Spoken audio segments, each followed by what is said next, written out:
Ang istoryang inyong mapakikinggan ay naglalaman ng mga salita at eksena na hindi dapat marinig ng mga bata. Ang gabay ng mas nakatatanda ay kailangan. Tatay yan ang anak ko eh. Alangan naman na ipagkait ko sa kanya yung makita man lang at makasama ang anak niya. Yung anak ba? O yung nanay? Hoy, gastos lahat ni Jason. Ni Singkong Duling walang inabot yung tatay. Huwag mo sabihin na siya pa ang kasama nyo ni Mikay sa picture taking pati sa candle blowing. Hindi ka na ba nahihiya niyan sa pinagagagawa mo? Ano naman?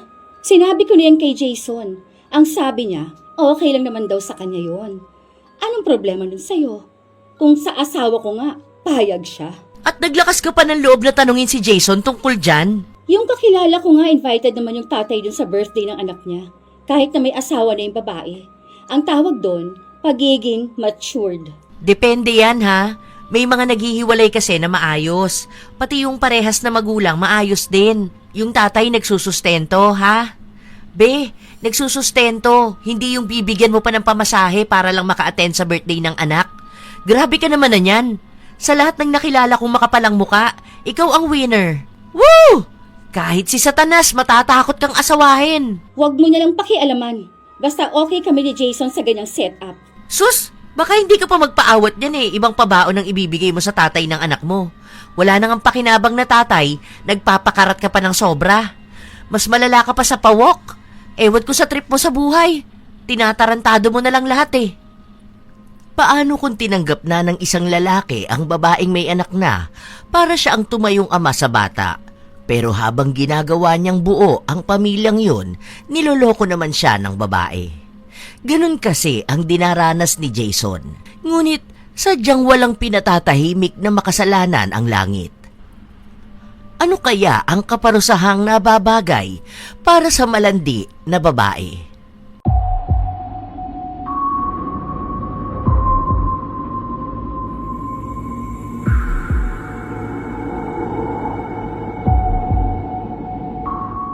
Babe, saan ka galing? Oh, gising ka pa pala. Nag-chat ako sa'yo kanina. Hindi ba nag-send? Ay, naka-off pala ang phone mo. Nagsabi ako sa'yo na sasamahan ko si Agnes. Pupunta kaming mall kasi bibili siyang bagong phone. Sinabi ko yun sa chat ko kanina na madideadbat ang phone ko. Wala naman kaming dalang power bank eh. Alauna na ng madaling araw, babe. Hanggang 9 PM lang naman ang mall. Ilang minuto lang makakauwi na kayo nun. Tumambay pa kami dun sa yung Hiraya Park sa gilid ng mall. Konting kwentuhan lang. Bakit amoy ala ka naman? Ang dami mo namang tanong. Hindi ba pwedeng napainom lang kami ng konti? Hindi naman ako pupunta sa kung saan, no? Tara na, matulog na tayo. Nag-aalala kasi ko. Kahit si Agnes, hindi ko matawagan. Di ko alam kung nasan ka eh. Hindi ko rin alam kung baka napano ka naman dyan sa labas. Okay lang ako, babe. Tsaka, minsan, siguro naman, pwedeng bigyan natin ng oras ang isa't isa para makahinga tayo, di ba? Kasi kung iikot lang yung buhay natin sa isa't isa, baka naman manawa tayo niyan. Kayong mga lalaki pa naman, ang bilis ninyong magsawa. Baka gawin mo lang yung ginawa sa akin ng ex ko. Iwan lang din ako. Hindi ko naman gagawin sa iyo yung ganun, no? Ang tagal ko kayang naghintay na maging tayo. Hindi ko sasayangin yung pagkakataon na bigay mo. Eh yun naman pala. Matulog na tayo. May pasok ka pa sa trabaho bukas. 6 na buwan pa lang nagsasama sina Jason at Kathy. May isang anak si Kathy. Mag-iisang taon pa lang ito. Dahil nung nanganak siya, iniwan siya ng tatay ng bata. Silang dalawa naman ni Jason, magkakilala na sila noong mga bata pa lang sila. Matagal nang nanliligaw si Jason kay Kathy, kahit noong dalaga pa ito at hindi pa nagkakaanak. Pero ayaw sa kanya ni Kathy dahil nga raw sa hindi siya gwapo sa paningin ng dalaga. Wala na lang ibang pagpipilian si Kathy. Hindi niya kayang buhayin ang anak niyang mag-isa. Kaya kahit na hindi niya gusto si Jason, sinagot niya ito. Lalo na, handa naman daw itong magpakatatay sa anak niya. Handa ring gawin ang lahat. Maibigay lang ang buhay na gusto niya. Ngunit, may kasabihan nga na kahit alisin mo ang malanding pusa sa lansangan, mananatili pa rin itong malanding pusa kahit saan mo ito dalhin. Dahil kahit pa may ibang lalaking tumatayo bilang ama sa anak niya, nakukuha niya pa ring makipagkita sa tatay ng bata. Hindi para ayusin ang relasyon nila, kundi para makipagharutan. Isang hapon, kauuwi niya lang sa bahay nila, sakto na wala si Jason. Gabi pa kasi ito uuwi galing ng trabaho. Ang tagal mo naman umuwi. Ang hirap mag-alaga ng bata ah. Pinapatulog ko yung anak mo, nauna pa akong antukin. Eh di sana natulog ka na lang muna. Ayoko nga no. Mamaya hindi ko mamalaya ng oras umuwi na pala yung asawa mo. Saan ka na naman ba galing? Nung nakaraan ako pa yung ginawa mong dahilan kay Jason, kaya umalis ka. Hindi mo man lang ako sinasabihan. Ay, naloloka ako. Baka iba ang masagot ko. Nakita kami ni Brad. Yung ex mo? Gaga ka? Yung tatay nitong anak mo? Oo, hinamon naman ang boses mo. Ang nipis ng pader oh. Baka mamaya marinig pa tayo ng kapitbahay. Lo, baliw ka ba? Akala ko ba wala na kayong kontak nun? Ano na naman ang pinagsasabi nun sa'yo? Huwag mo sabihin na makikipagbalikan ka sa kanya. Hindi no, wala pa rin nga yung trabaho hanggang ngayon. Batugan pa rin yung animal na yun. Wala nga binigay sa akin na pamasahe. Eh, huwag mo sabihin na may nangyari sa inyo. Be, tingin mo ba magsasayang ako ng 250 pesos na pamasahe balikan para lang sa kwentuhan? Ang landi mo talaga. Bagay sa'yo yung pangalan mong Kathy. Kasi makatikang babae. Hoy, may asawa ka na. Asawa-asawahan lang. Eh, sino ba naman kasi makakatanggi dun sa ex ko na yun? Ang galing kasi nun. As in, kahit na nanginginig ka na, hindi ka patitigilan. Gigil na gigil kanina. Laban na laban ako. Hindi ba kayo nagjujug ni Jason para manabi ka dun? Ang boring naman ni Jason. Ang jutes pa.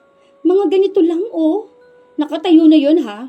Ang bilis niya pang matapos. Diyos ko, hindi pa ako pinapatapos ha. Tapos na siya. Kapag satisfied na siya, wala na. Nangihina na siya. Hindi na kaya mag-second round kahit magpahinga. Ang hina ng tuhod. Ayoko ng ganun no. Bakit kaya hindi mo sabihin sa kanya? Para naman alam niya paano ka paliligayahin. Pinag-uusapan yun. Kesa naman yung mag-cheat ka. Ang malala pa, dun pa sa tatay ng anak mo. Parang tanga lang, di ba? Nakipaghiwalay ka dun. Ay mali, iniwan ka nun, kaya nga ganito nangyari. Kung makikipagjug ka at lolokohin si Jason para sa lalaki na yon, eh bakit kaya hindi na lang kayo magbalikang dalawa? Para naman walang napeperwisyo na tao. Isipin mo yun, pwede pa sanang makakilala ng ibang babae si Jason. Yung hindi single mom. Ginagamit ko lang ang utak ko. Parehas lang naman kaming dalawa eh. Matagal na siyang may gusto sa akin. Pinagbigyan ko na siya. Nakikipagtalik siya sa dream girl niya. Ano pa ba nga hanapin niya doon, di ba? Isa pa, hindi naman akong pumilit sa kanya makipagrelasyon sa akin. Andun ka, di ba? Siya mismong nagsabi na tanggap niya ako kahit na may anak na ako. Handa siyang panagutan ng bata. Gusto niya pa nga ilagay ang apelido niya sa anak ko. Sabi niya pa, handa siya magtrabaho hanggang sa mamatay siya. Basta mabigyan niya kami ng magandang buhay. Siyang may gusto nun, hindi ako. Naging praktikal lang akong piliin siya dahil wala namang maipapakain sa amin yung si Brad. Iyon na nga, kaya nga hindi kayo nagkakabalikan dahil batugan yun. Hindi ibig sabihin na baliw sa'yo si Jason, sasamantalahin mo na. Single mom ka, oy. Swerte ka nang makakilala ng lalaking tatanggap sa'yo. Huwag kang umasta dyan na ikaw pa yung premyo na nakuha ni Jason dahil wala siyang nakuha na una sa'yo. Alam mo, eto na. Bayad ko sa pagbabantay mo sa anak ko.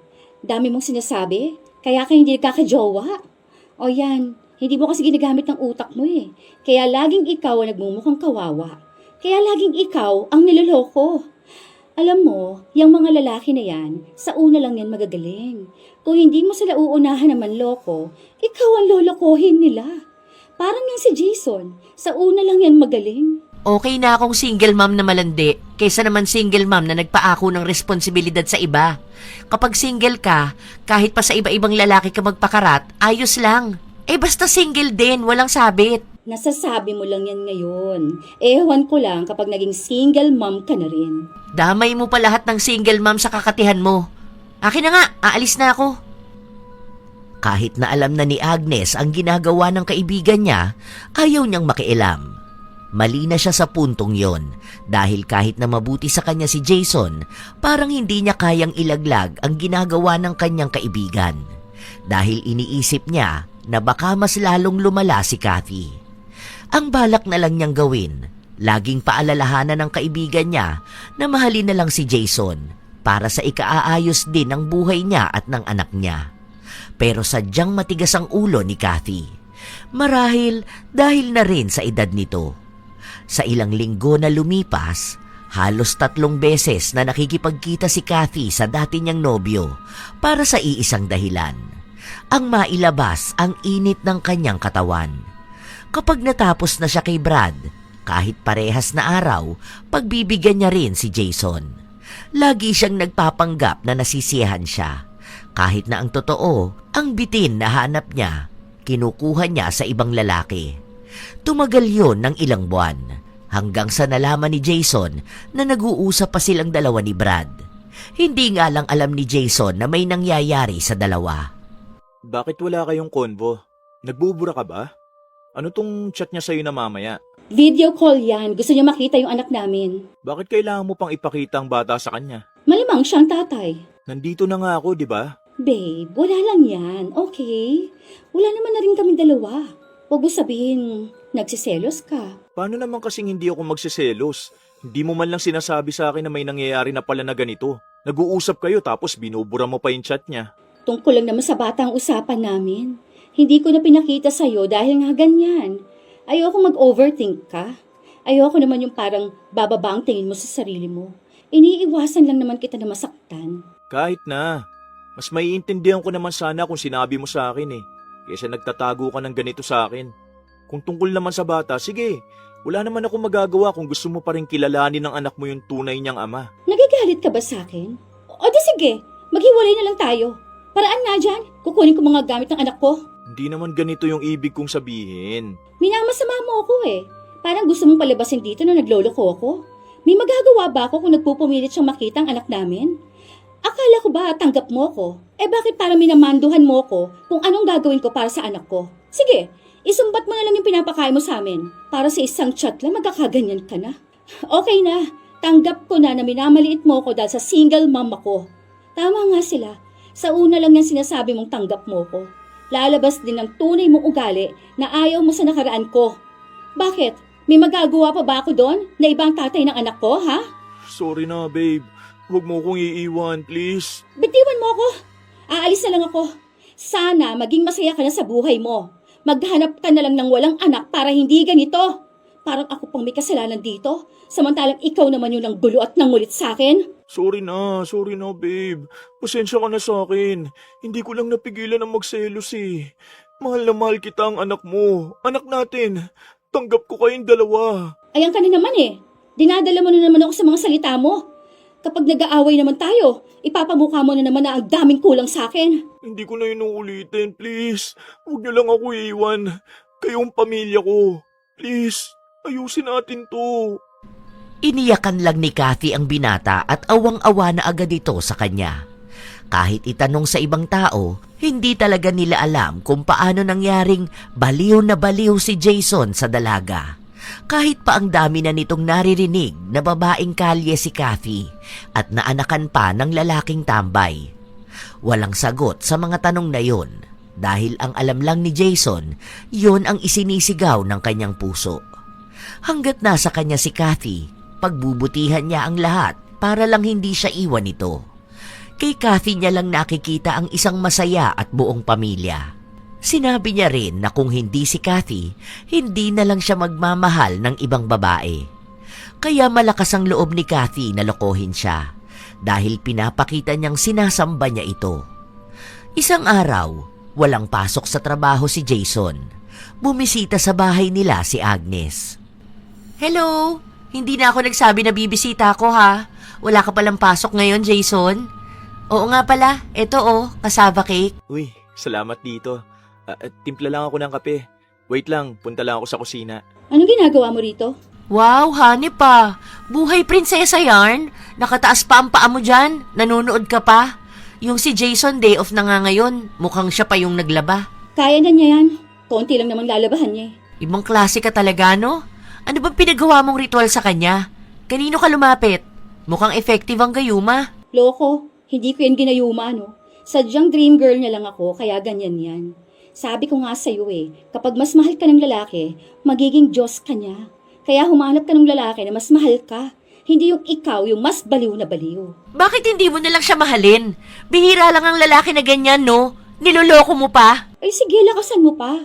Bakit kaya hindi mo pa ipagsigawan para marinig ng buong tenement, no? Eh bakit kaya? At talagang nilakasan mo pa talaga, no? Yak! Alisin mo nga yung kamay mo sa bibig ko.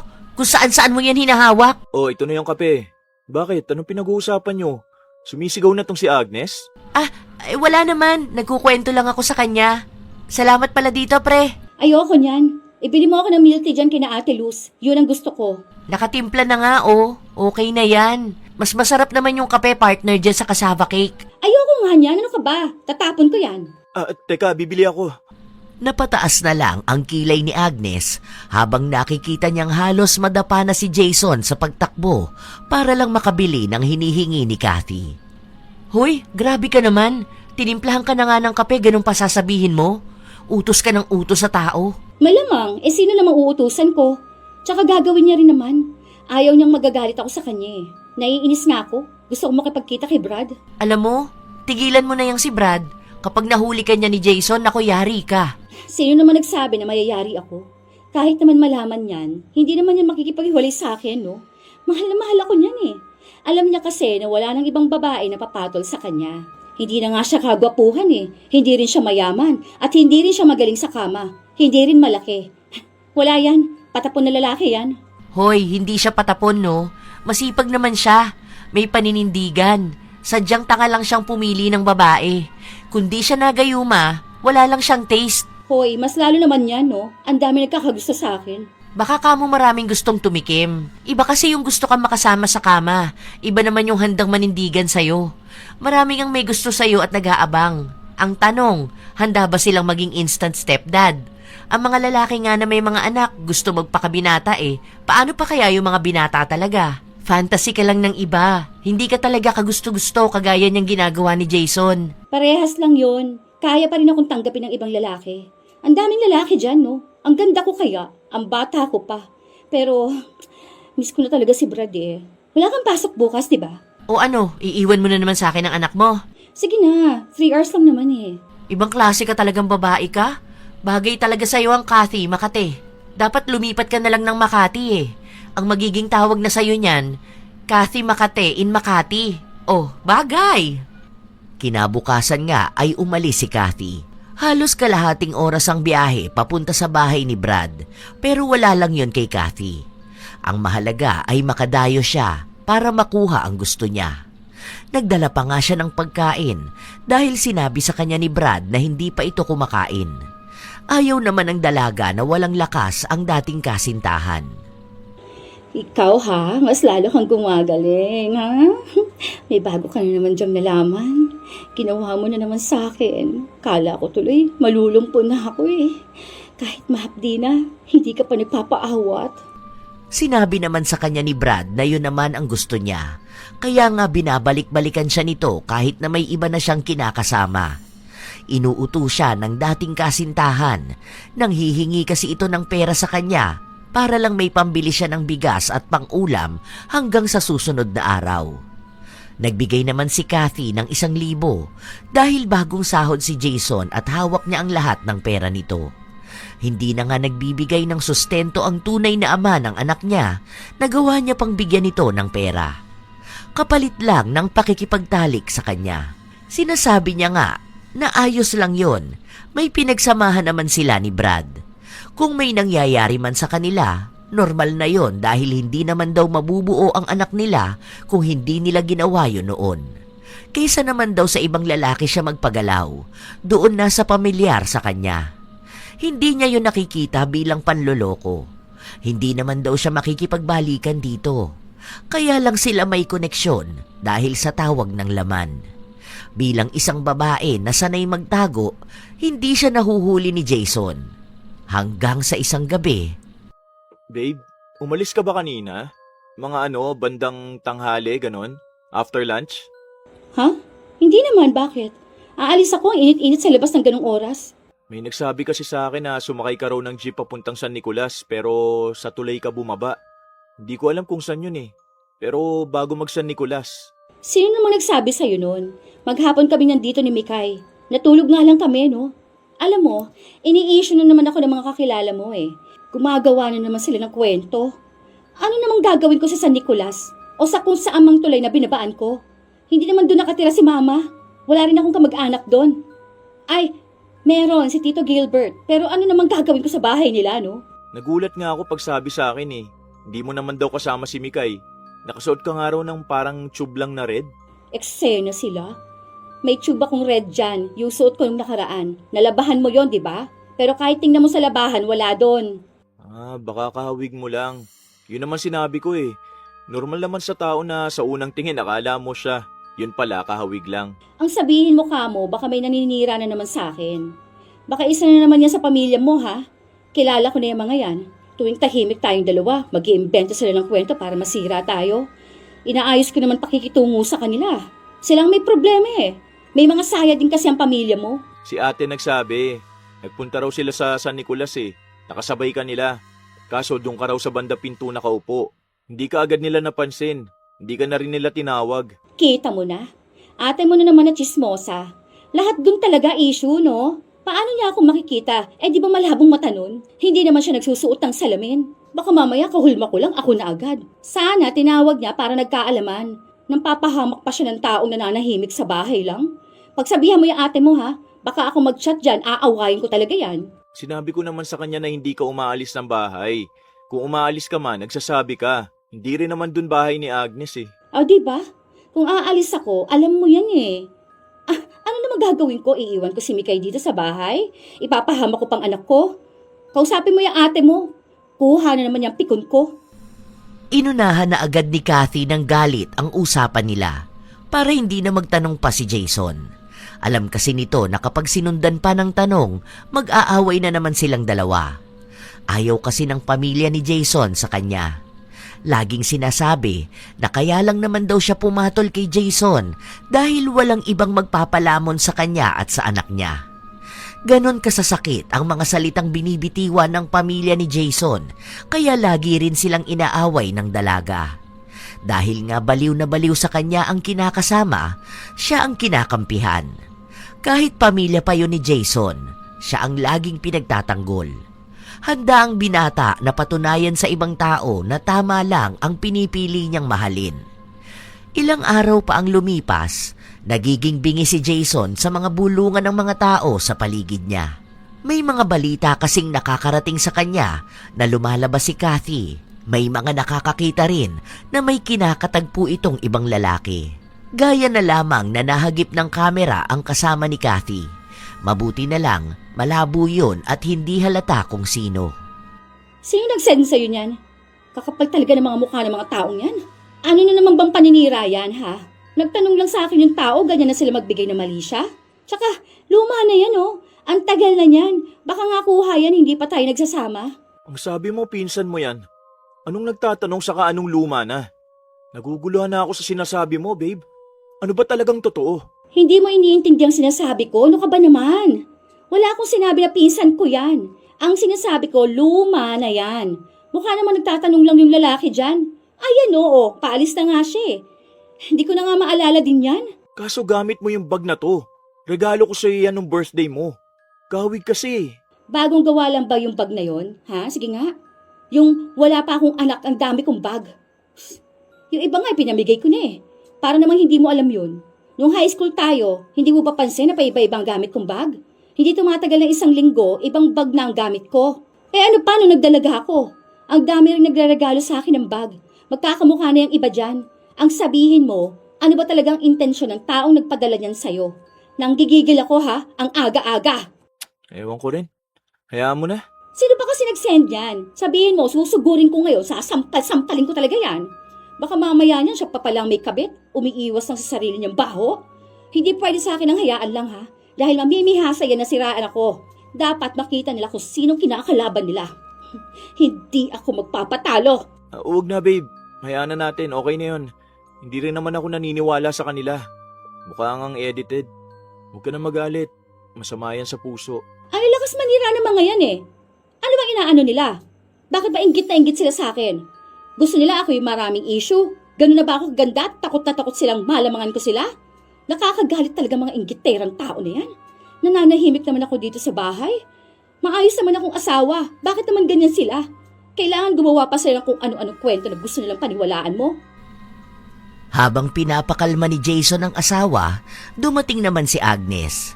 Alam niyang galit ang kaibigan niya dahil nga dinig na dinig sa labas ang boses nito. Nagmumura pa ito na tila ba patama sa mga taong may galit nga sa kanya na gustong masira ang relasyon nilang mag-asawa. Bibisita lang naman sana si Agnes dahil ibibigay niya ang imbitasyon na pinagawa ni na Jason. Mag-iisang taon na kasi ang anak ni Kathy at meron silang gaganapin na handaan. Oh, anong ganap? Sino na naman bang kaaway mo? Namumula ka na dyan sa galit ah. Magkaaway ba kayong dalawa? Chill lang. Mainit ang panahon, baka ma-stroke. Baka naman madaan pa yan sa mahinahon na usapan. Yung walang sigawan, kasi dinig talaga hanggang doon sa kabilang kanto yung boses mo, Kathy. Hindi, kasi may nagpadala ng picture sa akin. Ito oh, sinasabi na lalaki nga ni Kathy. Hindi ko naman siya pinagbibintangan. Pinakita ko lang naman sa kanya. Kaso mali yata yung ginawa ko. Nagwawala na siya eh. Sino ba yan? Ah, O, di ba? Hindi ba naman ako magagalit nito? Sinisiraan na lang ako palagi. Nananahimik na nga ako kahit na dami nilang pinagsasabi sa akin tapos ganito pa. Hindi na sila kontento sa mga chismis nila. Hahaluan pa nila ng mali siya yung simpleng picture. Kung hindi ba naman mga huda sa mga tao na yan. okay, kalma ka na lang muna ha. Kumukulubot na yung noo mo oh. Ikaw rin, bahala ka. Baka maaga ka ng tumanda niyan. Kung hindi naman totoo, pabayaan mo na. Alam mo naman ng mga tao. Kung mas lalo kang galit, mas lalo kang gagalitin. Yan nga yung sinabi ko sa kanya kaso ayaw niya naman kasing kumalma. Sigaw siya ng sigaw. Para namang hindi niya kilala mga kapitbahay namin. May marinig lang, kakalat na ang chismis. Ayun na nga ang dahilan kaya ako nagdadaldal. Dahil sa mga punyetang tao na yan eh. Ang dami nilang oras para pang himasukan ang buhay ko. Hindi nila bantayan ang mga anak nila. Baka yun pang lumalande, no? Walang mapili sa mga kapitbahay dito. Lahat chismosa. Lahat nakabang sa akin. Kala mo naman may mapapala sila. Suswelduhan ba sila kapag binantayan nila ang buhay ko? May bonus ba sila kapag nasiraan na nila ako? Kaya walang makain yung mga timawa na yun eh. Sa halip kasing trabahong atupagin, buhay ng ibang tao ang inuuna. Oh, kalma na. Iba na lang ang pag-usapan natin. Ito na lang tungkol sa birthday ni Mikay. Tingnan nyo tong invitation na gawa ko. Ganito ba yung sinasabi nyo? Pumunta na ako dahil wala naman sa inyong sumasagot sa chat ko. Ibibigay ko to sa mga malalapit. Yung iba na nasa malayo, gagawa ko ng isesend online. Ilan ba kasi ang bisita nyo? Yung binyag, sa ninong at ninang, paano yun? O, kita nyo? Mukhang hindi nyo rin alam ang plano dahil natahimik na kayo. Game na! Ito na lang ang pag-usapan natin. Agad na naiba ni Agnes ang emosyon ni Kathy. Dahil wala nga naman silang ibang plano tungkol sa kaarawan ng anak niya. Mabuti na lang at naroon ang kaibigan niya para umalalay sa kanya kahit na paano. Sagot ni Jason lahat. Gusto niya kasi na maging masaya ang bata. Bilang iniisip niya na siya nga ang ama ni Mikay, kailangang maramdaman yon ng bata. Si Jason ang nagpaasikaso mula sa mga magluluto ng pagkain, mag-aayos ng lugar, mga palaro, habang ang mga bisita nila, mga kakilala lang ni Kathy. Ang malala pa roon, imbitado pa pati ang tunay na ama ng bata. Noong nalaman niyo ni Agnes, nagulat siya. Talaga ba, Kathy? Invited talaga? Joke ba to? Tatay ng anak ko eh. Alam nga naman ipagkait ko sa kanya yung makita man lang at makasamang anak niya. Birthday ni Mikay yun. Lahat ng gagawin doon para lang doon sa bata. Kung makakapagsalita lang yung bata eh. Malamang, ang hihilingin niya, makasama rin niya ang tatay niya. Yung anak ba? O yung nanay? Hoy, gastos lahat ni Jason. Ni Singkong Duleng walang inabot yung tatay. Huwag mo sabihin na siya pa ang kasama nyo ni Mikay sa picture taking pati sa candle blowing. Hindi ka na ba nahihiya niyan sa pinagagagawa mo? Kaya hindi ka matanggap ng pamilya ni Jason dahil ganyan ka? Okay sana na single mom ka kasi mukhang mababait naman sila.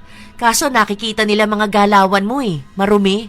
Ano naman? Sinabi ko niyan kay Jason. Ang sabi niya okay lang naman daw sa kanya yun. Anong problema nun sa'yo? Kung sa asawa ko nga payag siya Ikaw pa, tututol? Ikaw talaga? Bakit? Hindi naman din invited yung pamilya niya, no? Ayoko nang magulo. At sobrang stressful doon. Ayaw nila sa akin, pues, mas lalo namang ayoko sa kanila. At naglakas ka pa ng loob na tanungin si Jason tungkol dyan? Yung kakilala ko nga, invited naman yung tatay doon sa birthday ng anak niya, kahit na may asawa na yung babae. Ang tawag doon, pagiging matured. Depende yan ha. May mga naghihiwalay kasi na maayos. Pati yung parehas na magulang maayos din. Yung tatay nagsusustento, ha? Be, nagsusustento. Hindi yung bibigyan mo pa ng pamasahe para lang maka-attend sa birthday ng anak. Grabe ka naman na yan. Sa lahat ng nakilala kong makapalang muka, ikaw ang winner. Woo! Kahit si Satanas matatakot kang asawahin eh. Huwag mo nilang pakialaman. Basta okay kami ni Jason sa ganyang setup. Hanggat okay sa kanya, wala akong pakikinggan na kahit na sino sa inyo. Panggulo lang kayo sa desisyon namin eh. Pamilya naman namin to. Sus, baka hindi ka pa magpaawat niyan eh. Ibang pabaon ang ibigay mo sa tatay ng anak mo. Wala nang pakinabang na tatay, nagpapakarat ka pa ng sobra. Mas malala ka pa sa pawok. Ewan ko sa trip mo sa buhay. Tinatarantado mo na lang lahat. Alam mo, nakakainis ka magsalita ah. Basta, maisip mo, sasabihin mo. Eh mas nakakainis ka. Wala kang respeto doon sa tao na ginagawa ang lahat para lang mabigyan kayo ng maayos na buhay. Kung hindi mo asawa si Jason, tingin mo ba may ganitong handaan ng anak nyo? Baka nga kahit namumurahin na handaan eh, hindi pa kaya ni Brad. Ewan ko ano bang klaseng utak meron ka. Maayos nga kasi kami. Ikaw lang naman panay salita ng ganyan. Ikaw ang bastos. Ang hilig mo manghimasok sa buhay ng iba. Ang pakialaman mo yung buhay mo. Huwag yung akin. Hindi ka rin naman perfect. Kung talagang nanghihimasok ako, alam mo kung anong mangyayari sa'yo? Matagal nang nahuli. Nananahimik ako kasi akala ko magbabago ka pa. Naniniwala akong ititigil mo na yung paglapit doon sa ex mo na walang paninindigan. Ay, bahala ka nga dyan. Aalis na ako. Sana may jeep na dumaan. Uuwi ka na agad? Ang bilis naman. Wala pa tayong isang oras magkasama. Hindi pa ako uuwi. Mamaya pang gabi. Saan ka na naman pupunta? Hoy, umuwi ka na. Anong oras na talaga? Magpapakamot sa ducks. Paano kapag hinanap ka na naman sa akin ni Jason? Anong sasabihin ko, ha? Gawan mo na lang ng paraan. Kaya mo na yan. Matanda ka naman na. Para ka namang hindi babae. Parang hindi mo alam na nakakabaliw kapag ovulation mo. Ikaw nga rin kapag ganyan naghahanap ka ng lalaki. Kasi alam mo, hindi sapat yung dali-daliri lang. Sus! Huwag kang feeling malinis dyan, ha? Pero hindi ka sa ex lalapit. May asawa ka, dun ka magpakamot. Hindi yung dadayuhin mo yung ex mo. Bakit pa kayo naghiwalay kung siya naman pala ang hahanap-hanapin mo palagi? Ilang beses mo na ba akong tinanong tungkol dyan, ha? Iisa lang naman nakukuha mong sagot. Kung magkakabalikan kami, magugutom kami ng anak ko. Diyan sa sagot mo, hindi mo pa rin alam kung anong tamang gawin? Sige na, kung gusto mo akong husgahan gaya nila, go lang. Hindi ko naman may papaliwanag ang sarili ko sa ibang tao, no? At hindi mo rin ako iintindihin, di ba? Kasi ano, sasabihin mo, malandi akong babae? Ay, hindi pa ba? Kita mo na? Kung kaibigan kita, hindi ka ganyan, ha? Sana mas inalam mo yung mas malalim na dahilan kung bakit ako ganito. Kaysa iniisip mo na agad na malandi ako. Tinanong mo man lang ba kung masaya ako sa sex life ko? Kathy, may anak ka na't lahat-lahat, hindi pa rin maayos ang utak mo? O sige, sabihin na natin na mahalaga nga ang sex life. Eh totoo naman, dahil kailangan niya ng tao. Kung may kulang na hindi maibigay ng asawa mo, hindi yun hinihingi sa iba. Sa kanya mo yun hingin. San siya hindi marunong? Sabihin mo sa kanya yon para alam niya. Kasi kung hindi ka magsasabi, hindi niya mapapansin yon. Dahil hindi ka nagsasalita, akala niya ayos na. Hindi pwedeng huhulaan niya yon dahil ang mga lalaki, hindi nila alam kung anong gusto ng mga babae hanggat hindi sinasabi sa kanila. Huwag kang mag-request ng iba't ibang posisyon sa ibang lalaki. Sa asawa mo hingin yon. Huwag mo sabihin na hindi kita naiintindihan dahil hindi talaga. Hindi ko rin iintindihin. Walang malalim na dahilan yan. Kakatihan lang ang dahilan. Kung hindi magaling makipag-jug ang asawa mo, tinitingnan mo ba kung saan siya magaling? Nakikita mo bang magaling siyang mag-alaga? Magaling siyang magmahal? Lagi siyang pagod dahil lagi niyang iniisip kung paano kayo bibigyan ng magandang buhay. Habang ikaw, andon sa ex mong walang kwenta. Dun sa ex mong ginagamit kang parausan. Ang dami mong sinasabi. Andyan na yung jeep. Halata naman na walang nakuhang aral si Kathy sa mga sinabi sa kanya ng kaibigan niya. Wala siyang maintindihan dahil iba naman ang gusto niyang gawin. Ang utak niya, puro na lang pakikipagkita kay Brad. Sa mga sumunod na araw, halos napapadalas na ang pagkikita nila. Pinagsasabihan na rin siya na baka mabuntis na naman siya. Kung mangyayari yon, baka 2 bata na ang isisilang niya sa mundo mula sa iisang tatay na wala namang pakinabang. Pero walang pakialam si Kathy. Sinasabi niya lang na ligtas naman at may proteksyon silang 2. Ilang linggo ang lumipas, dumating na ang araw ng kaarawan ni Mikay. Tama nga si Agnes. Ang kaibigan niya ang nagpadala ng pera kay Brad para may pamasahe ito, makadalo lang sa handaan ng anak niya. Pagpunta ni Brad, siya pa ang mayabang, para bang siya ang naghanda para sa bata. Nagsama pa nga ito ng 2 tropa. Nung iihip na ng kandila para sa cake, si Brad din ang kasama. Sa totoo lang, awang-awa si Agnes kay Jason. Kahit na hindi ito nagsasalita sa isang gilid, ramdam niyang masakit makita ang ganong ganap. Hindi lang yon ang malala. Dahil bago umuwi si Brad, pasimpleng may naganap na mabilisang pagtatalik sa dalawa. Doon sa likod ng bahay. Habang si Jason bitbit si Mikay at inaalagaan, ang dalawa naman ay gumagawa na pala ng milagro. Tuwang-tuwa pa sila dahil mas masaya raw pala ang ganon. Mas nakakapanabik. Nung natapos na ang handaan, pagod na pagod silang lahat. Masaya ka ba, babe? Oo naman. Kasi natupad yung gusto ko na maganda ang birthday ng anak ko. Lahat ng iniisip ko, kahit yung cake, nasunod talaga. Ganitong pangarap ko para kay Mikay eh. Yung maranasan niya yung magandang buhay. Ako kasi noon, madalas walang handa eh. Buti naman masaya ka. Ako medyo hindi masaya. Ano naman ba yun? Nagdadrama ka na naman dyan, patulog na nga tayo. Hindi naman. Gusto ko lang maging open tayo sa isa't isa. Ayoko naman kimkimin yung sama ng loob ko. Para lang alam mo rin yung nararamdaman ko. Huwag mo sabing tungkol na naman kay Brad. Oo. Akala ko kasi okay lang sa akin. Hindi pala. Ang sakit lang makita. Nagsiselos ako. Natatakot ako na paano kung bumalik ka sa kanya. Napamahal na rin ako kay Mikay eh. Parang hindi ko kakayanin kapag alam mo yon. Alam mo, anong oras na? Lahat tayo pagod ha? Huwag ka magganyan sa akin ngayon. Saka wala naman kasi yun eh. Para simpleng bagay lang, ang sensitive mo naman. Wala naman kami ginagawa ha. Masaya nga si Mikay kanina. Alam ko naman na wala kayong ginagawa na masama. Pero hindi mo naman maalis sa akin na magselos. Parang kanina, kayo pa yung buong pamilya. Nanliliit ako sa sarili ko. Pakiramdam ko, ang dami kong kulang. Alam mo, pagod lang yan. Matulog na tayo. Ang dami nating ginawa kanina. Hindi ka pa magpahinga dyan. Kung may pag-uusapan tayo, baka naman pwedeng bukas na lang yon, di ba? Ano yung nasa leeg mo? Bakit ganyan? Okay ka lang ba? Baka kagat ng lamok. Ang dami ko nga rin sa legs, oh. Daming lamok kanina, pati si Mikay nga may kagat eh. Matulog na nga tayo. Huwag ka na magdrama ha. Ang mga lalaki, hindi dapat madrama. Pambakla lang yun. Ilang beses na binaliwala ni Kathy ang nararamdaman ng kanyang asawa. Wala naman talaga siyang pakialam kay Jason na kahit na anong gawin nito, hindi niya matututunang mahalin. Kahit naman hindi niya aminin, mas mahal niya talaga si Brad. Kahit nga ang anak niya, hindi niya mahal. Para bang isinilang niya lang ang bata dahil ayaw niyang magpalaglag. Kahit na walang maibigay sa kanya si Brad, yon ang hinahabol-habol niya. Hanggang sa isang araw, tinuturuan ni Kathy ang anak niya ng ilang mga salita. Sabihin mo, Mama, Papa, Papa. Ha, ang galing naman ah. Wow, ang galing naman ng baby namin na yan. Sabihin mo naman, Tito. Tito? Oh, ikaw. Bakit tito? Pwede naman papa. Wala namang problema sa akin yun dahil anak ko na rin naman si Mikay. Hindi naman siguro magiging issue kung tatawagin niya akong papa. Kahit na iba naman ang papa niya. Hindi yun pwede ha. Iisa lang ang papa niya, si Brad. Ha? Yung si Brad ang ipapatawag mong papa sa kanya? Paano naman ako? Hindi naman natin to anak. Hindi mo anak. Kaya tito ka lang niya. Kapag may anak na tayo, yon ang tatawag sa'yo ng papa. Para kapag laki niya, hindi siya malilito. Para kilalanin niya pa rin ang papa niya. Kahit naman tanggap mo bilang tunay na anak si Mikay, hindi naman pwedeng mawala ng karapatan ng tatay niya, di ba?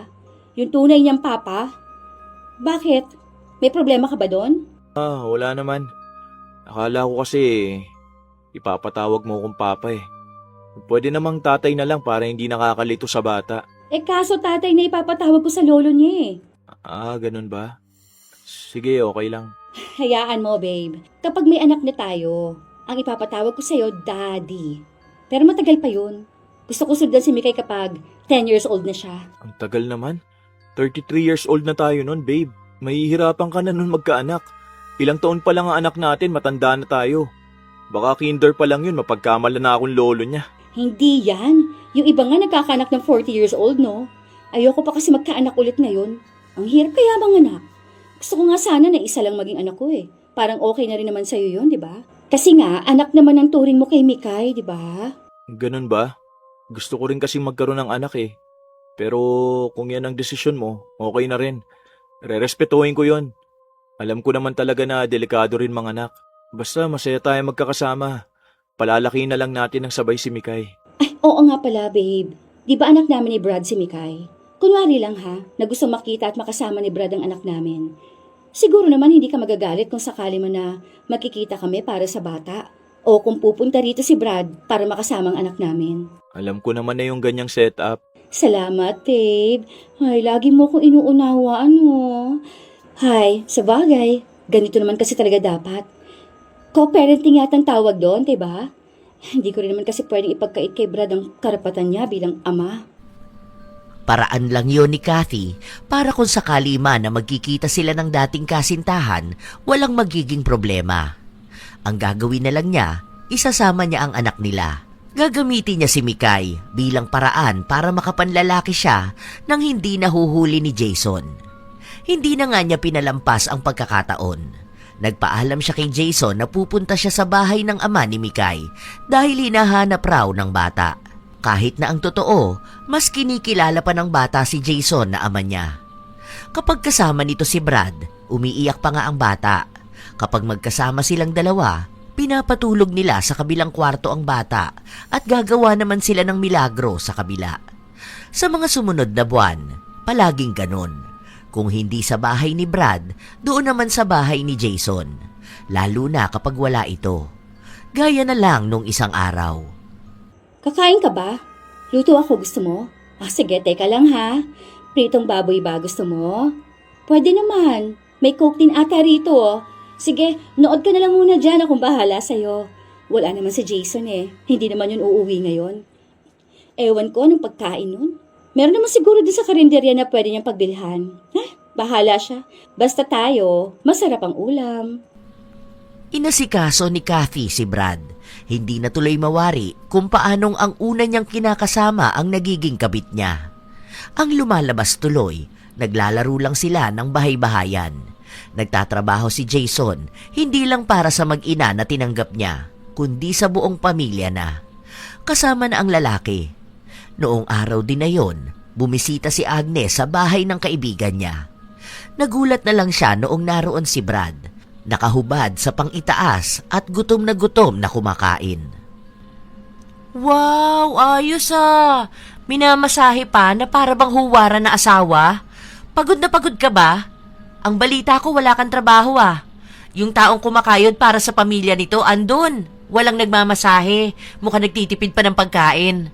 Habang yung batugan andito, akala mo prinsipe. Anong ginagawa mo rito? Bigla-bigla ka naman pumapasok sa bahay ng iba? Sana naman, sa susunod, matuto ka naman magsabi kung bibisita ka ha. Hindi mo naman bahay to para pumunta ka na lang kung kailan mo gusto. Huwag mo idadahilan sa akin na magkaibigan tayong dalawa, no? Ako kasi pwede ako rito sa pagkakaalam ko eh. Ilang beses na ba akong pumunta rito? Siguro naman mas kilala ako ni Jason, no? Ewan ko dyan sa batugan na yan. Hindi mo man lang inisip yung nararamdaman ng isa? Porket hindi nagsasalita, sinagad mo ang kakapalan ng muka. Hindi lang yun nagsasabi pero malamang no, nasasaktan na siya. Wala ba kayong pakiramdam, ha? Huwag ka namang ganyan. Nakikita mo na nga kumakain ng tao. Hindi ka ba naturuan ng magulang mo magkaroon ng magandang asal, ha? Kaya hindi ka pa nagkakaroon ng asawa sa edad mong yan eh. Hindi na kayo nahihiya? Talaga? Sure na yan? Wait iisa-isahin ko baka makaramdam ka ng hiya. Kayo. Una, bahay to ni Jason. Pangalawa, pera ni Jason ang pinambili ng pagkain. O yan na lang muna kasi kapag dinamihan ko baka umabot na tayo hanggang bukas. Ang dami pa niyang kinakain niya. Aba, may juice na, may prutas pa. Hayahay ang buhay. Masaya nga yan. Magtitirahan kayo habang ibang tao ang bumubuhay sa inyo. Wala kang karapatan na magsalita ng ganyan sa amin. Alam na to ni Jason. Sinabi ko na sa kanya na dahil may anak kami ni Brad, may mga araw na magkasama kami para sa bata. Para sa bata? Nasaan ang bata? Andon sa kabilang kwarto? Hindi para kay Mikay kundi para dyan sa Makati mong puday. Ano, bastos ako? Mas bastos naman kayo Sagad na sa kakapalan ng pagmumukha mo, Kathy. Wala akong pakialam sa mga sasabihin mo sa akin. Wala ka namang alam eh. Paano? Malungkot kasi ang buhay mo. Hindi ba mas malungkot naman ang buhay mo? Isipin mo yun. Bakit kakailanganin mo ng dalawang lalaki kung masaya ka? Huwag mo idadahilan sa akin na hindi ka naliligayahan kay Jason. Kasi kung tutuusin, mas hindi siya dapat maligayahan sa'yo. Wala ka na ba ipagmamalaki sa kanya? Bakit ba galit na galit ka? Ha? Sige nga, mas galit ka pa kaysa kay Jason. Huwag mo sabihin na may gusto ka sa kanya. Kaya naman pala ganyan ka magalit sa akin kasi naiinggit ka, no? Hindi ka nang papatulan, Day. Kasi ako yung mahal niya. Baliw na baliw kaya siya sa akin. Wala akong gusto doon. Ang nararamdaman ko, awa. Kasi naman, sa dami ng magugustuhan niyang babae, yung basura pa. Alam ko na may kasalanan din ako rito dahil pinagtakpan kita. Bakit kasi pinaabot ko pa sa ganito? Kung sana nung una pa lang sinumbong ko na sa kanya. O di sige, go lang. Isumbong mo sa kanya. Tingnan natin kung sinong papanigan niya. Ikaw na babaeng desperada o ako na asawa niya? Ako pa ngayon ang desperada? Well, sige, tingnan natin kung ano magiging buhay mo pag hiniwalayan ka niya. Ewan ko kung makakakain ka pa ng 3 beses sa isang araw pag yung batugan na lalaki na yan ang kasama mo. Ibang klase. Hindi ko akalain na may ganito katigas na muka. Gusto niyo pa pala ang isa't isa Sana nagsama kayo sa hirap. Hindi yung puro kayo pasarap. Nandamay pa kayo ng tao na gusto lang naman sanang mahalin. Ay go lang din. Magpakasaya kayo. Dahil bilang na ang maliligayang araw nyo. Desidido na talaga si Agnes na isumbong ang pinaggagawa ng kanyang kaibigan. Siya ang galit na galit dahil kahit na kaunting konsensya, hindi niya makita sa dalawa, lalo na kay Kathy.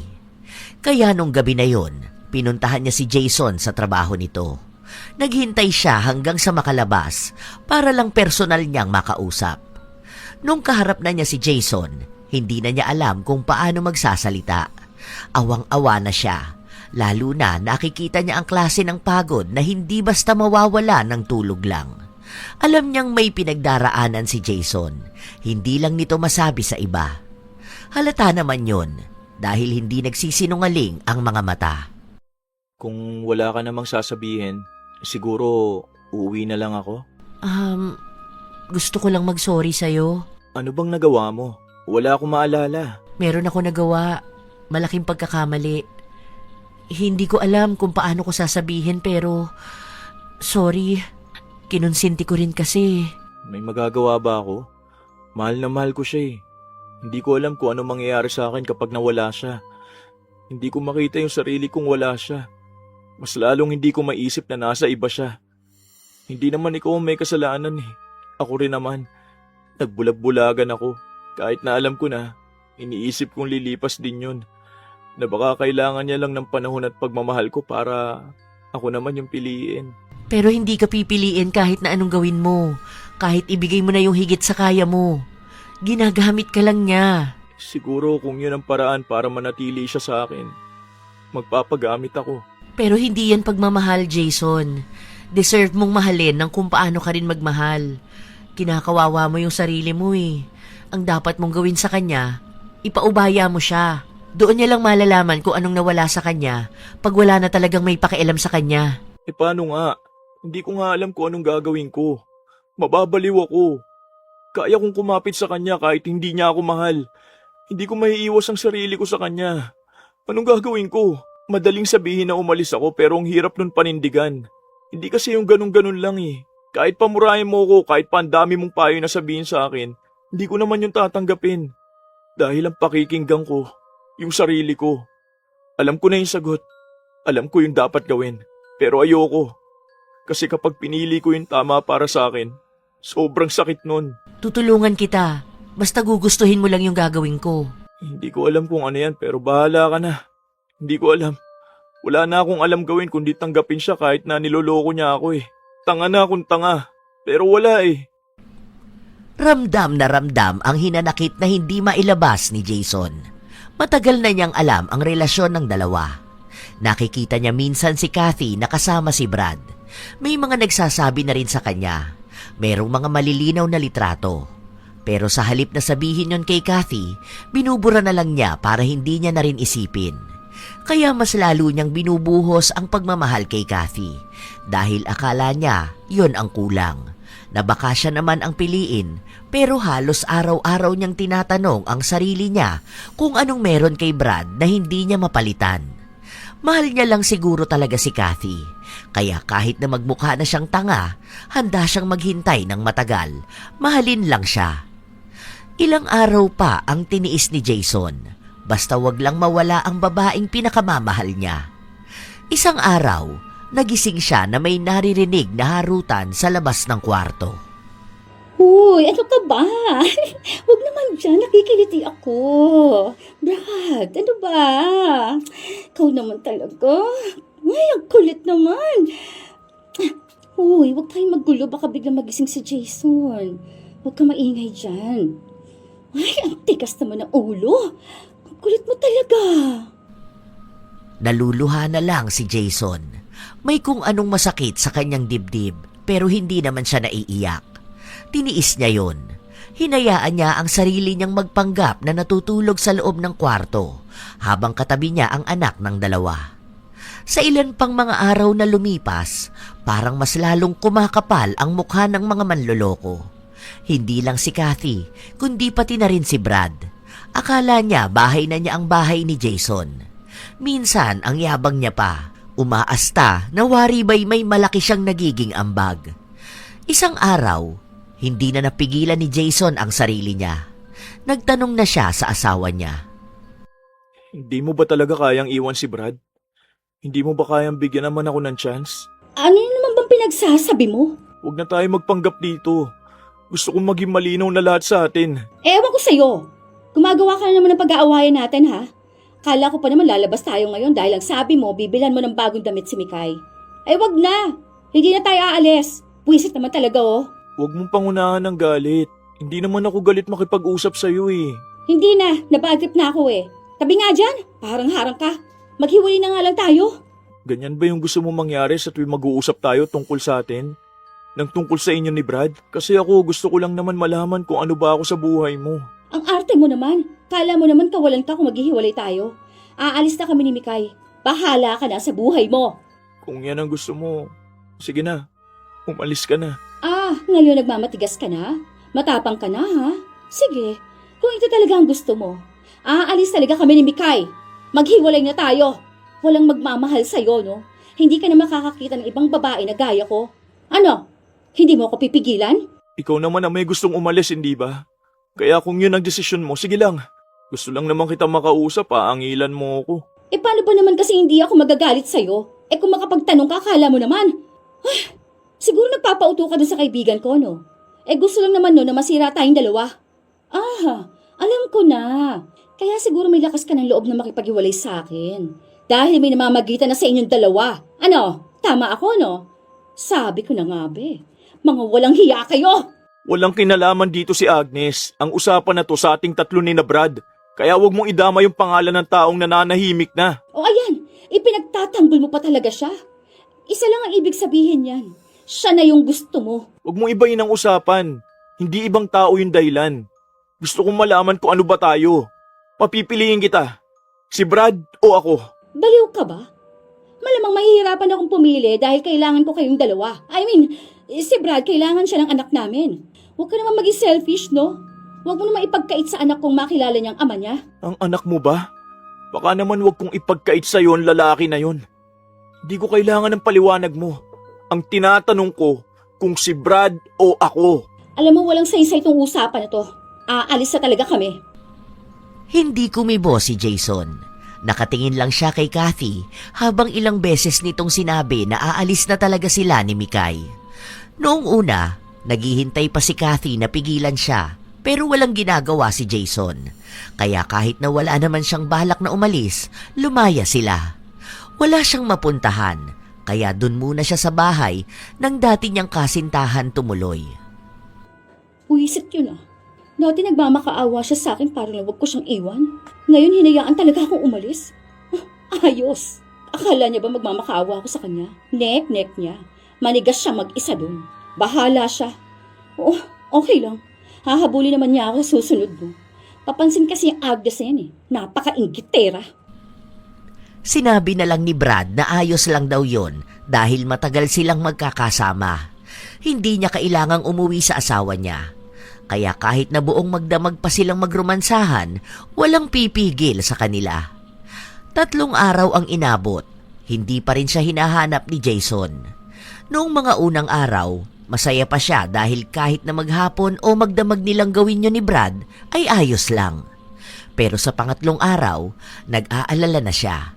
Nauubos na ang pera na hawak niya. Dahil siya ang nagpapakain sa lalaki niya, dagdag pa ang anak nila. Iniisip niya na baka hindi lang talaga alam ni Jason kung nasaan sila. Kaya ang ginawa na lang niya, lumabas siya kasama si Mikay. Sinadya niya talaga na sa oras na lalabas ng trabaho si Jason. Kunwari pa siyang hindi niya ito nakita, pero halata naman na nagpapapansin siya. Nilagpasan lang siya ni Jason. Ano? Ganito na lang ba tayo? Pababayaan mo ang asawa mo? Akala ko ba nakipaghiwalay ka na? At talagang okay lang sa'yo? Hindi ko naman mapipilit ang isang tao kung ayaw niya sa akin eh. Kung saan ka masaya, sige na. Doon ka na. Hindi pwede yon. Kung makikipaghiwalay ka sa akin, dun tayo sa barangay mag-usap. Para saan pa? Anong kinalaman naman ng mga tao sa barangay? Aabalahin pa natin sila para sa hiwalayan na to. Mag-asawa tayo, di ba? Malamang dapat alam nila na maghihiwalay talaga tayo. Dapat may makukuha akong bayad. Dahil sa sakit na binigay mo sa akin. Nung kayo ni Brad ang naghiwalay, wala namang ganyan ah. May anak pa kayong 2. Hindi ba mas malaki yung danyos na dapat niyang bayaran sa'yo? Pasensya ka na. Uuwi na ako. Pagsisisihan mo talaga tong ginawa mo sa akin. Magmamakaawa ka ulit para lang bumalik ako. Hindi na alam ni Kathy ang gagawin niya. Paano pa sila mabubuhay sa mga susunod na araw? Puro na lang sila pasarap ni Brad, pero wala naman itong ginagawa para lang may makain sila. Ayaw magtrabaho. Ang gusto, lagi silang nasa bahay at sobra-sobra na ang pagtatalik. Ang mas kawawa sa kanila ay si Mikay. Lagi niyang hinahanap si Jason, kaya kapag umiiyak siya at kasama ng tatay niya, kung hindi nabubugbog, binubusalan ang bibig para hindi maingay umiyak. Dahil nga hindi na niya madaan sa paawa si Jason, kay Agnes na siya nagpunta. Bakit ba akong inaaway mo, ha? Anong paki ko sa relasyon nyo? Ikaw lang naman na may inggit sa akin, di ba? Anong sinabi mo kay Jason? At bakit ganun siya sa akin, ha? Bakit hindi niya ako kinakausap? Bakit pumayag siya makipaghiwalay sa akin? Aba, malay ko. Bakit hindi siya ang tanungin mo? Alam mo, matino namang kausap si Jason eh. Kapag nagtanong ka sa kanya o nakipag-usap ka ng masinsinan, malalaman mo ang sagot sa tanong mo. Hindi ako naniniwala na wala kang ginawa. Sabihin mo na! Ayusin mo ang pakikipag-usap mo sa akin, ha? Hindi ako natutuwa sa inaasta mo. Kung nagkakandaleche-leche ang love life mo, kasalanan mo yan. Wala ka ibang dapat sisihin dahil malandi ka. Makati kang babae. Ayaw mo pa ba niyan? Pinaubaya ka na nga ni Jason kay Brad, manggugulo ka pa. Di ba dati nagtatago lang kayo ni Brad? O ayan, ngayon, Anli na. Kahit papatiwarek, hanggang kisame kayo magromansahan, walang pipigil sa inyo. Yan naman talaga ang gusto mo eh. Ano pang inaarte mo dyan? Hindi ko nga kayang wala si Jason. Ay hindi mo naman pala kaya eh. Bakit hindi mo iniwan si Brad? Buhay mo yan, Kathy. Huwag mo na akong idamay. Harapin mo yan mag-isa. Ang sabi mo naman eh, boring sa kama si Jason. Kaya pabayaan mo na yung tao makahanap ng babaeng tanggap yung pagka-boring niya. Huwag mo na rin akong guluhin. Wala akong pakialam sa'yo. Kahit na anong gawin ni Kathy, hindi niya pa rin mapaamin ang kaibigan niya kung ano bang sinabi niya kay Jason para maging gano'n na lang kabuo ang desisyon nito na makipaghiwalay. Kung noon si Jason ang nagmamakaawa sa kanya, tila ba bumabaliktad na ang lahat. Ayaw lang aminin ni Kathy na gano'n na nga dahil mataas pa rin ang tingin niya sa sarili niya. Akala niya isa siyang malaking kawalan sa binata. Nung nagugutuman na siya, bumabalik siya kay Jason. Buntis ako. Ikaw ang ama. Paano ko malalaman na akin ang bata? Alam ko sa'yo to. Bakit hindi natin hintayin na makapanganak ako para malaman mo? Ano? Hahayaan mo na lang ba ako sa ibang bahay tumira? Habang nasa sinapupunan ko ang anak mo? Sige, dito ka sa akin hanggat hindi natin nalalaman kung kanino ba yung bata na yan. Kita mo na. Hindi mo talaga kayang wala ako sa buhay mo. Kung hindi dahil sa batang sinasabi mong akin, pababayaan kita. Talaga ba? Alam ko namang miss na miss mo na ako. Baka nga halos magbigti ka na sa sobrang pagkamiss mo sa akin eh. Huwag mo na kasing itanggi. Alam ko, gusto mo pa rin ako. Mahal mo ko, di ba? Huwag mo nga akong dikitan, paraan. Aayusin ko yung kabilang kwarto kung saan ka tutuloy. Hindi ibig sabihin na bumalik ka na sa bahay ko, magiging malaya ka na. May oras ng uwi. Sa oras na wala ka pa sa bahay, kahit na anong katok mo, hindi kita pagbubuksan. Bakit ka ba ganyan sa akin, ha? Ano ba kasing itinanim ng Agnes na yon sa utak mo para lang maging cold ka sa akin? Imposible naman kasi wala nangyari eh. Dahil mahal na mahal mo ko tapos biglang ganito? Wala na tayong ibang dapat pag-usapan. Sa mga araw na nakatira sila sa iisang bahay, ginawa na lahat ni Kathy para lang maakit ulit si Jason. Nagsusuot siya ng mga damit na mapang-akit, o minsan wala pa nga. Ngunit wala man lang atensyon na naibibigay sa kanya si Jason. Mabait itong makitungo sa kanya, ngunit hindi ito kasing alaga noon. Hindi na rin niya mautusan na gawin ang gusto niya. Para bang ibang Jason na ang kaharap niya. Kapag naman kausap ni Jason ang ibang tao, ganun pa rin naman siya makitungo kung ano siya noon. Walang nagbago sa kanya, bukod na lang sa pagkawala ng pagmamahal kay Kathy. Isang araw, nung silang dalawa lang ang nasa loob ng bahay, sumubok na naman si Kathy na mang-akit. Pero itinulak lang siya ni Jason. Hindi na tayo mag-asawa, kaya wag na. Ang laswa ng suot mo, magbihis ka nga. Buntis ka, di ba? Bakit pinipilit mo pa rin na may mangyari sa ating dalawa? Para lang ipaalala ko sa'yo na akong mahal mo, na ako ang kailangan mo. Di ko naman kailangan ng katawan mo eh. Hindi naman yan ang minahal ko sa'yo noon. Yan na lang ang huling bagay na naisip kong kakailanganin ko. Dahil kahit pasabihin ng iba na single mom ka, at may ibang lalaki nang nauna sa'yo, wala naman akong pakialam doon. Dahil mahal kita bilang ikaw, hindi bilang babae na nahawakan na ng iba. E di, ibalik na lang natin yung pagmamahal mo na yan sa akin. Anong ibabalik ko? Wala na talaga ako nararamdaman para sa'yo. Ayoko na. Wala na akong makitang dahilan para piliin ka. Hindi na maibalik ni Kathy ang dating Jason. Kaya ang hinala niya ay maaaring kinulam ito o nasa ilalim ng itim na mahika. Noong lumapit siya sa albularyo, wala naman siyang napala.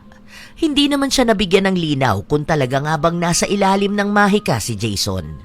Nakadalawa siyang albularyo pero wala talaga. Ang isa naman sa naisip niyang tao na gumawa nun ay ang kaibigan niya. Sumugod na naman siya sa bahay ni Agnes. Anong hindi ikaw? Mangkukulam ka! Gaga ka ba? Kung mangkukulam ako eh. Aba, baka pinamaga ko na yung ano mo. Huwag mo nga akong pagbintangan ng kung ano-ano dyan. Nababaliw ka na.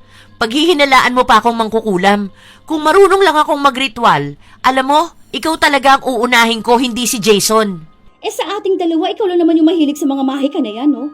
Lagi mo sinasabi sa akin na feeling mo mangkukulam ka nung past life mo. Oh, ganun lang din naman yun, di ba? Baka nga mangkukulam ka nga. At nung nalaman mo ng powers mo, ginawa mo na agad na manggulo ng masayang relasyon ng iba. Ay, baliw ka nga. Humanap ka ng iba mong kausap. Kaya siguro inalam mo yung birthday ni Jason. Kasi may gagawin ka. Ganun daw yun eh. Kaya nga dapat hindi ibinibigay sa ibang taong birth date, di ba? Dahil pwedeng gamitin yun sa kanila para makulam sila. Tanga ka ba? Nakapost sa Facebook ang mga birthday nyo.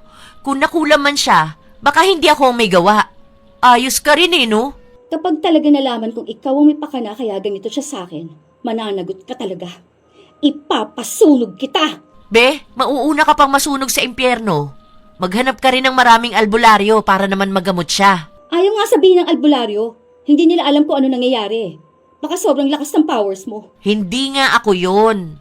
Sige, aaralin ko na lang mangulam. Humanda ka. Kapag namagayang ano mo, ako na may gawa nun. O, ayan na ang clue ha. Kapag lumaki ang butas niyang puday mo, kinulam kita. Maghintay ka, pag-aaralan ko lang. Madali naman ako matuto eh. Inis na inis si Kathy. Kasi naman, sa halip na may makuha siyang sagot, piniloso po lang siya ng kaibigan niya. Sinubukan ulit ng dalaga na maghanap ng albularyo at may nakita siyang pinipilahan ng mga tao. Yun na lang ang nakikita niyang pag-asa para bumalik ang dating Jason. Kaya lang naman siya ganon kapursigido dahil kapag pinagkatiwalaan at minahal ulit siya ni Jason, ibig sabihin, gagaan na ulit ang buhay niya. Magkakapera siya, magiging alipin ulit ng pagmamahal ang binata. Kahit naman sa mga panahon na yon, nagkikita pa rin sila ni Brad.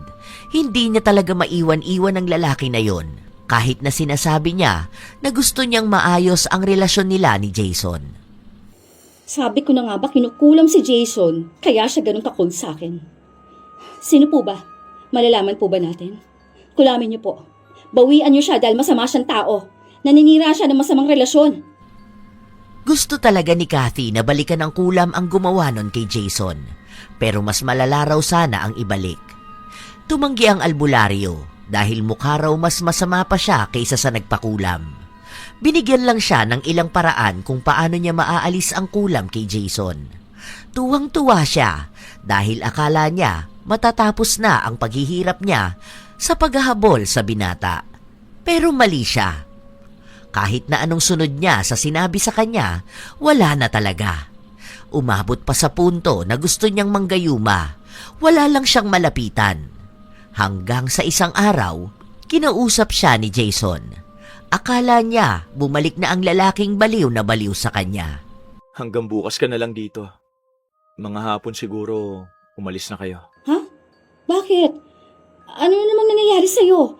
Bakit bigla mo na namang naisipang paalisin kami, ha? Sino naman bang demonyong bumulong sa'yo? Ibibigay ko na sa kapatid ko tong bahay. At bakit? Sino nagsabing pwede mo yung gawin? Pumayag na ba ako? Bahay ko to. Bakit kailangan kong alamin kung papayag ka? Malamang akong asawa mo. Dapat lahat ng desisyon mo alam ko rin. Hindi pwede yung desisyon mo lang ang masusunod. Ano ako rito? Respeto naman sana. Kaya nga sinasabi ko na sa'yo para hindi ka mabigla. Kung wala akong respeto, sana hinayaan kita na bukas pa malaman kung kailan nandito na yung kapatid ko. Ano ba kasi pumasok din sa isip mo? At bakit ibinigay mo? Ako lang ang lilipat. Hindi kayo kasama. Kung pwede lang isama ko si Mikay eh. Kaso hindi ko naman anak yan. Wala rin akong hawak para makuha siya sa inyo. Ha? Anong ikaw lang? Bakit? Paano tong bata na nasa sinapupunan ko, ha? Hindi ka naman buntis eh. Nakita ko na may regla ka nung nakaraan. Tinago mo pa. Nakita ko na may tagos yung higaan. Kahit na pinalitan mo pa ng sapin. Oo, aaminin kong naging tanga ako sa'yo noon. Pero hindi na ako ganun ngayon. Pinatuloy na lang kita dahil sa awa ko kay Mikay. May sakit siya nung nakaraan. Hindi ko naman matiis yung bata. Nakita mo na? Mahal mo pa rin naman kami, natatakot ka lang eh.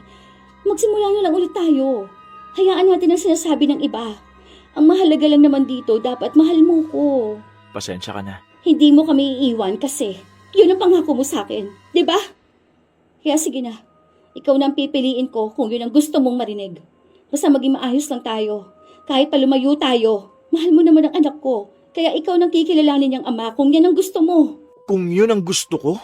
Hindi, dahil yun ang gusto mo. Huli na rin ang lahat. Pasensya ka na, pero hindi na to kaya kahit papilitin mong sarili mong ako ang gusto mo. Kasi pag nagtagal to, babalik ka pa rin kay Brad. Idadahilan mo na naman si Mikay.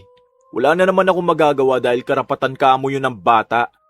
Bilang habol mo naman ng karapatan ng bata, sige, ipapaubaya na kita doon. Hindi mo na kailangan magpaalam sa akin. Hindi mo na kailangan idahilan ng karapatan. Dahil iyong-iyo na lahat ng yun. Hindi yan totoo, babe. Alam mo ba na kinukulam ka kaya ka ganyan? Hinaharangan ng diablo ang pagmamahal mo sa akin. May mahi ka o ritual kaya ganyan ka magdesisyon. Huwag kang papatalo, babe. Labanan natin to. Kasi ako yung mahal mo eh. Tayo yung nagmamahalan, tayo lang. At yung pagmamahal mo sa akin, sapat na yan na panlaban para matalo mong kulam. Bumalik ka na sa akin. Walang kulam dito. Kung ano ang desisyon ko, yun ang desisyon ko. Hindi mo na mababago yun. Wala na tayong aayusin. Dahil wala naman talaga naging maayos sa atin eh. Ako lang naman yung nagpupumilit kahit noon pa. Sana wala nang ibang lalaki na magaya sa akin. Halos luhuran na ni Kathy si Jason para lang wag siyang pabayaan. Ipinangako na niya ang lahat, pero wala pa rin. Ayaw na ni Jason. Ibig sabihin lang nun, wala na.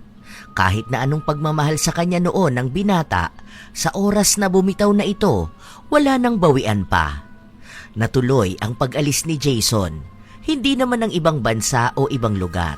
Lumipat lang siya sa kung saan siya makakapagpahinga kahit na saglit. Nasasaktan siya. Lalo na ang desisyon na gawa niya sa kanya mismo. Tunay na nakulam si Jason.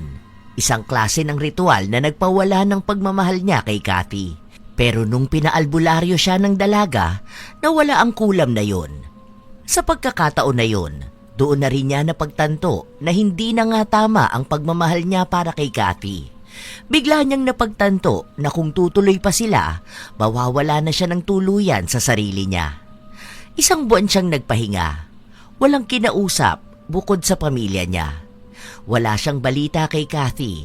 Ang alam niya lang, kasama na ito ni Brad. Hindi na rin niya iniisip kung kumusta na ba ito, kung anong ginagawa nito. Hindi na niya inisip ang mga tanong kung may mali ba sa kanya, bakit hindi siya minahal.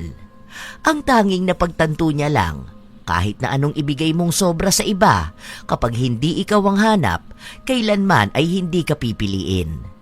Nung naging maayos na siya, ang una niyang kinatagpo ay si Agnes.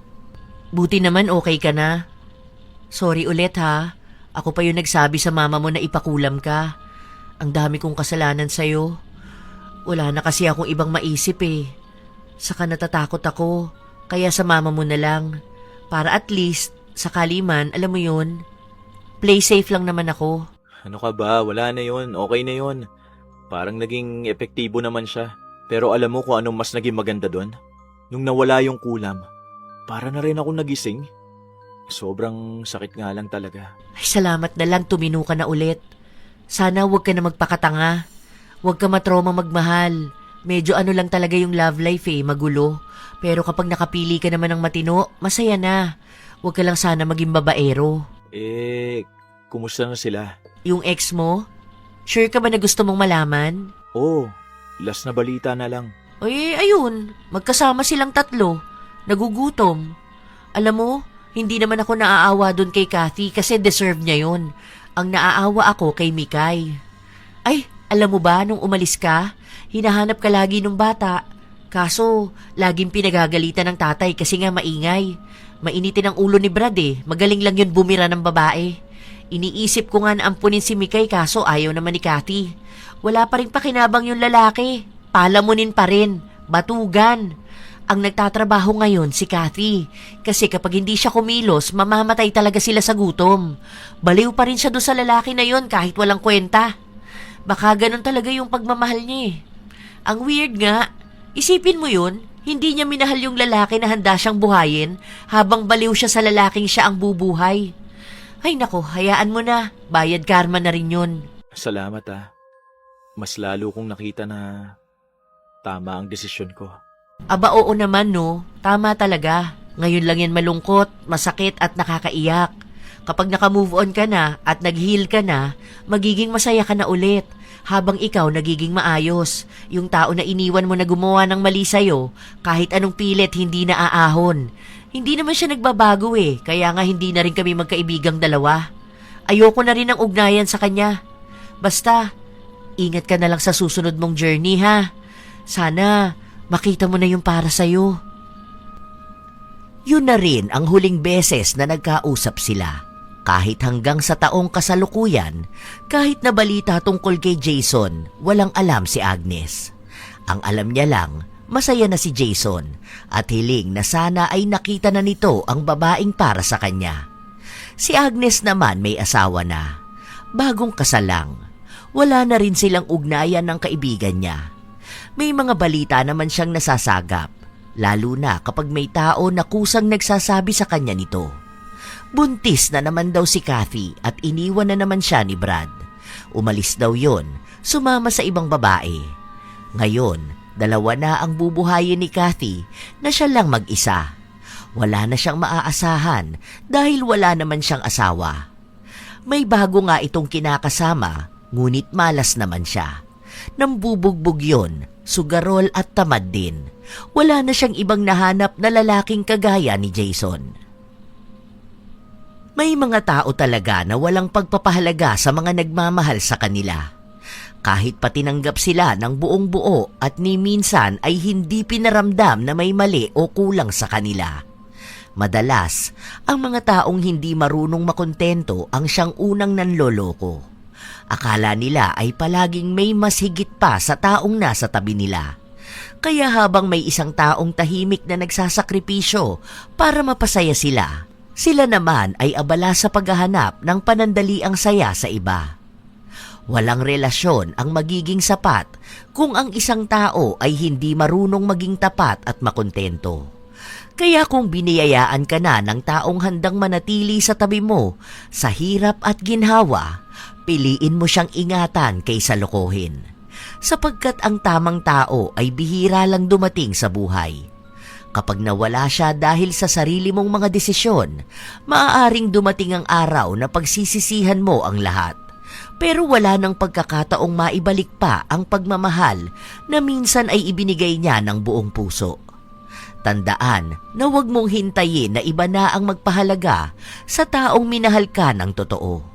Dahil kapag nawala na ang taong handang piliin ka araw-araw, baka habang buhay mo nang hahanapin ang pagmamahal na ikaw mismo ang nagtulak palayo. Kayo ba mga apo? Nakakilala na ba kayo ng ganitong klase ng tao? Yung walang kakontentuhan kahit pa mas marami naman silang kakulangan. Ibahagi nyo na sa amin ang inyong opinyon at komento tungkol sa ating bagong kwento.